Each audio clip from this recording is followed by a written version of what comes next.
Parang sunod na.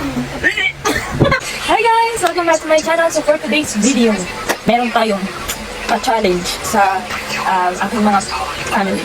So I have here exotic chicha worm. Ayan guys, kung mababasa mo. Ito try nila yung uod. Ako di ko kaya guys. Hindi ko kaya. So ngayon guys, ito try namin siya.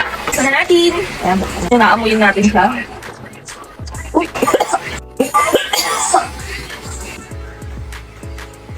Yung ano niya, similar na amoy niya is parang chicharon talaga. Chicharon na baboy na may kakaibang smell. Oh my God, gumagalaw ba? Ay, hindi. Lagay mo na, lagay mo. Ayan na.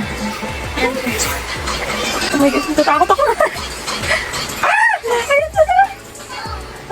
So hi guys, ang unang titikim sa ating crispy uod challenge is ang aking bunsong kapatid. Good!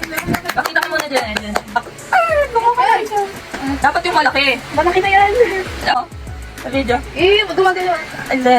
Kuha mo na. Ano yung lasa? Ano yung lasa niya? Lasang ano? Isang pistachio yung ano, yung balat. Rate mo siya. I-rate mo 1 to 10. 4. Kapatid yun. Okay, game next na magta-try ng ating crispy uod challenge is ang aking tita. Go, tita! Ito naman. Rate mo siya 1 to 10. Pwede, tayo. Next naman na magta-try is ang aking kapatid na si Jimboy. Sige, go! Parang dyan mali siya. Oh, masarap. Ano, lasa? Lasa. Parang ano, nasa dingdong. Masarap, Rami. Try ko din daw. Bugati na ako.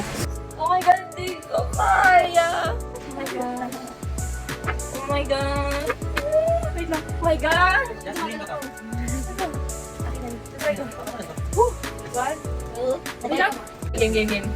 1, 2, 3. Try ko muna. Oh, sarap, diba? Sarap. Ikaw, video ko. Hindi siya masarap. Parang sunod lang.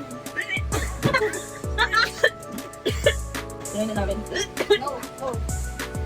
So yun guys, hindi naman siya sobrang pangit yung lasa, okay? Para pa rin siya chicharon, pero at least na-try ko ang crispy worm.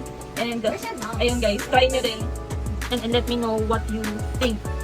I-rate nyo rin siya guys. Or, ano pala ang tao na to. So yun guys, thank you for watching. Kala mo talaga, naiinis ang tao. Bye!